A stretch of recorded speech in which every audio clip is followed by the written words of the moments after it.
নমস্কার দর্শক, বর্ষাকালে 12 মাসি গাছে কিন্তু বিশেষ কয়েকটি যত্নের প্রয়োজন হয়, বিশেষ করে এই লেবু গাছগুলোতে। এই দেখুন কত সুন্দর লেবু গাছগুলো না, প্রচুর পরিমাণে লেবু কিন্তু ধরে আছে, কিন্তু এর মধ্যে কিন্তু কয়েকটি সমস্যাও দেখা যাচ্ছে। তো যাই হোক, যাদের অল টাইম গাছ রয়েছে সেই সমস্ত গাছে এখন যদি অল্প একটু যত্ন করতে পারেন, সেক্ষেত্রে কিন্তু সারা বর্ষা এরা প্রচুর পরিমাণে ফলন দিয়ে যাবে। তো চলুন স্টেপ বাই স্টেপ সেই পরিচর্যাগুলো দেখে নেই। 1 নম্বর হচ্ছে, এই সময় আমাদের ভালো মানের একটি কীটনাশক, ছত্রাকনাশক স্প্রে করতে হবে। কারণ এখন কিন্তু ছত্রাকের আক্রমণও বেশি হবে, কীটের আক্রমণও বেশি হবে। দেখতেই পাচ্ছেন অল টাইম গাছ, অল টাইম পাতিলেবু, ঠিক আছে। অল টাইম গাছে সারা বছর যেহেতু ফুল আসে, সারা বছর কচি পাতাও গজায়। আর যখনই কচি পাতা গজায়, ফুল আসে, তখন কিন্তু লিফ মাইনার আসে। এই দেখুন লিফ মাইনার, ঠিক আছে। লিফ মাইনার হচ্ছে কচি পাতাতে ম্যাপের মতো আঁকিবুকি সৃষ্টি করে এক ধরনের পোকা, তাদের আমরা আবার ম্যাপ পোকাও বলি। তো বর্ষাতে এদের আক্রমণটাও বেড়ে যায়। তো দর্শক, তাই বর্ষার শুরুতে আমরা ভালো মানের একটি কীটনাশক দিয়ে যত্নটা শুরু করতে পারি। সেকেন্ড হচ্ছে ছত্রাকের আক্রমণ। লেবু পাতায় দাগ, ফুলে পচন, পাতায় পচন, কাণ্ডে পচন, ঠিক আছে। এই যে সমস্যাগুলো, এগুলো কিন্তু ছত্রাকের ভয়াবহ লক্ষণ। তো দর্শক, আমরা কিন্তু ছত্রাকনাশক, কীটনাশক একত্রে স্প্রে করতে পারি, আবার আলাদাভাবেও স্প্রে করতে পারি। যদি আপনারা লিফ মাইনারের আক্রমণ দেখেন বা নাই দেখেন, লিফ মাইনারের জন্য যে সমস্ত কীটনাশক ভালো কাজ করে, এর মধ্যে একটি হচ্ছে প্রোফেক্স সুপার বা প্রফিনাফস সাইপারমেট্রিন। 1 লিটার জলে মাত্র 1.5 ml গুলে 1 সপ্তাহের ব্যবধানে 2 থেকে 3 বার যদি আমরা স্প্রে করে দিই, গোটা বর্ষা কিন্তু আমাদের গাছগুলো থাকবে লিফ মাইনার বা কীট শূন্য। আর যখনই কীট শূন্য থাকবে, পোকা শূন্য থাকবে, তখনই কিন্তু লেবুর সাইজগুলো ভালো হবে, লেবুতে কোনো দাগ আসবে না। 2 নম্বরে হচ্ছে ছত্রাকের আক্রমণ। আমরা যখন প্রোফেক্স সুপার গাছে স্প্রে করব, সেই সঙ্গে সাফ ম্যানসার বা স্প্রিন্ট মিশিয়ে স্প্রে করতে পারি। যদি পচনজনিত সমস্যা তীব্র হয়, সেক্ষেত্রে আমরা টাটা ব্লাইটক্স বা এমিস্টার টপের মতো ছত্রাকনাশকও স্প্রে করতে পারি।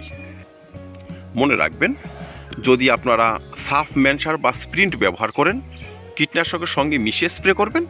আর যদি ব্লাইটক্স বা এমিস্টার টপ ব্যবহার করেন, সেটা এক্সট্রা ব্যবহার করবেন। এমিস্টার টপ বা ব্লাইটক্স ব্যবহার করলে 10 থেকে 12 দিনের ব্যবধানে 2 থেকে 3 বার স্প্রে করবেন। তবে দেখবেন গাছগুলো সুস্থ, সতেজ এবং খুব সহজেই কিন্তু ফুলগুলো গাছে ধরে থাকতেছে, লেবুগুলো বড় হচ্ছে, আর লেবুতে কোনো দাগ আসবে না, পচনজনিত সমস্যা একদম সেরে যাবে। 2 নম্বরে হচ্ছে, বর্ষাকালে লেবু গাছে কিন্তু ডাল শুকিয়ে যাওয়া রোগ খুব দেখা যায়।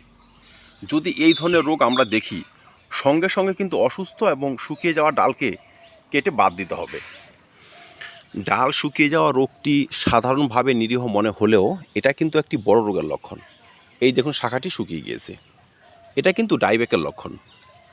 তীব্র বর্ষাতে টবের মাটিতে যখন প্রচুর পরিমাণে জল জমে থাকবে, তখন শিকড়ে সংক্রমণ আসতে শুরু করে, বা গাছে যখন বিভিন্ন রোগ লাগে, বিশেষ করে ক্যাঙ্কারের মতো সমস্যা, তখন কিন্তু সে পাতাকে, ফুলকে, সঙ্গে সঙ্গে কিছু ডালকেও নষ্ট করে দেয়। তাই আমাদের করণীয় হচ্ছে, অন্য চিকিৎসা তো সঠিকভাবে করব, সেই সময় কিন্তু শুকিয়ে যাওয়া বা অর্ধমৃত ডাল কেটে গাছ থেকে বাদ দিব, যেন নতুন করে ডালগুলো আর শুকাতে না পারে, এই ফলগুলোকে নষ্ট করতে না পারে। আর বর্ষার শুরুতে যদি এই কাজটি করতে পারি, তবে বর্ষাকালে যে নতুন করে শাখাগুলো গজাবে, সেই সমস্ত শাখার মাথায় কিন্তু প্রচুর পরিমাণে ফুল থাকবে। তাই অসুস্থ ডাল কোনোভাবে গাছে রাখা যাবে না। এবার চলুন দেখে নেওয়া যাক, বর্ষাকালে প্রচুর পরিমাণে ফলনের জন্য 12 মাসি গাছে কী কী যত্ন করতে হবে।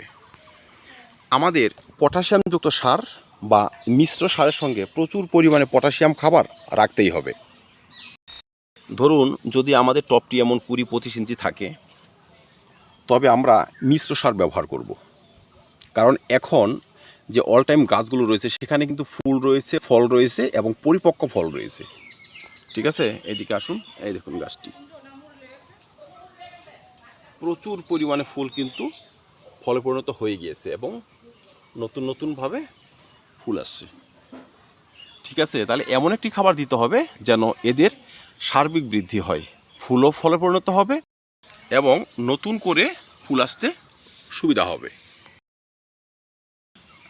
আমরা এমন একটি 20 ইঞ্চির জন্য খাবারের মধ্যে রাখবো 2 মুঠি ভার্মি কম্পোস্ট বা গোবর সার, আধা মুঠি হাড় গরু, ঠিক আছে, আধা মুঠি হাড় গরু, আর লাল পটাশ, লেবু গাছের একটি পারফেক্ট পছন্দসই খাবার লাল পটাশ, MOP বা পটাশিয়াম ক্লোরাইড 10 থেকে 15 গ্রাম, সিঙ্গেল সুপার ফসফেট 10 গ্রাম, আপনারা বোরন ব্যবহার করবেন 2 গ্রাম, জৈব দানা অনুখাদ্য যদি হাতে থাকে 10 গ্রাম, ঠিক আছে, ব্যবহার করে দেবেন।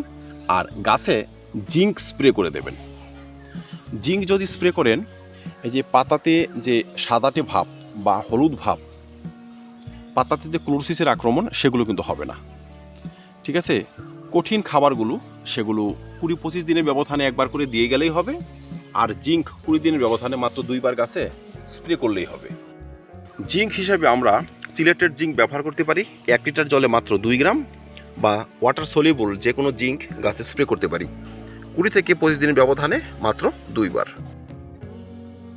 সর্বশেষ হচ্ছে বর্ষাকালে শিকড়ের চিকিৎসা হিসেবে কিন্তু সামান্য একটু উপাদান আমাদের ব্যবহার করতে হবে, সেটি হচ্ছে চুন।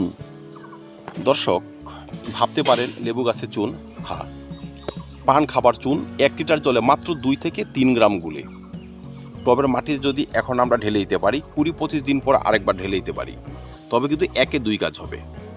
প্রথমে হচ্ছে প্রচুর পরিমাণে ক্যালসিয়ামের যোগান পেয়ে যাবে আমাদের এই গাছগুলো।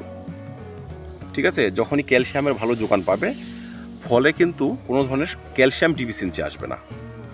ক্যালসিয়াম তো জানেন যে গাছকে রাখে স্ট্রেস মুক্ত, শক্তিশালী, কাণ্ডের গঠন, শিকড়ের বৃদ্ধি নিয়ন্ত্রণ করে। সেই সঙ্গে অতিবৃষ্টিতে যে মাটি কম্প্যাক্ট হয়ে আসা, শিকড় পচে যাওয়া, অত্যাধিক পরিমাণে ছত্রাক লেগে গিয়ে শিকড়কে নষ্ট করে দেওয়া, এই সমস্যাগুলো কিন্তু আসবে না। ক্যালসিয়াম সেগুলো অনেকটাই দূর করতে সামর্থ্য রাখে। তো দর্শক, যখন আমরা খাবার ব্যবহার করব তার 5 থেকে 7 দিন আগে বা পরে চুনগুলা জল কিন্তু দিতে পারি।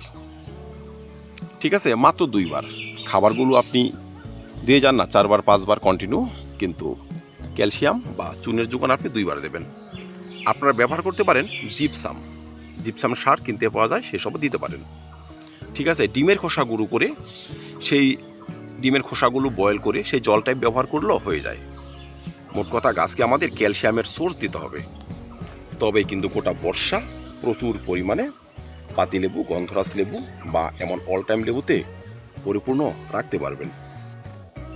তো দর্শক, গোটা বর্ষাতে লেবু পাওয়ার জন্য এর থেকে বেশি কিচ্ছুর প্রয়োজন নেই। শুধু স্টেপ বাই স্টেপ আমাদের যতগুলো করতে হবে, গাছের পাশে এসে দাঁড়াতে হবে, তার অভাবটা বুঝতে হবে। অভাব বুঝে যদি আমরা তার চিকিৎসা সারতে পারি, লেবুতে আমাদের গাছ পরিপূর্ণ হয়ে যাবে। ধন্যবাদ। লেবু চাষ নিয়ে আরও প্রচুর ভিডিও রয়েছে চ্যানেলে, সেসব দেখে নেবেন, চাষ ব্যবস্থা একদম ইজি হয়ে যাবে। ধন্যবাদ দর্শক, ভিডিওটি ভালো লাগে লাইক এবং শেয়ার করবেন, চ্যানেলটি সাবস্ক্রাইব করে পাশে থাকবেন। ভিডিওটি দেখার জন্য অসংখ্য ধন্যবাদ।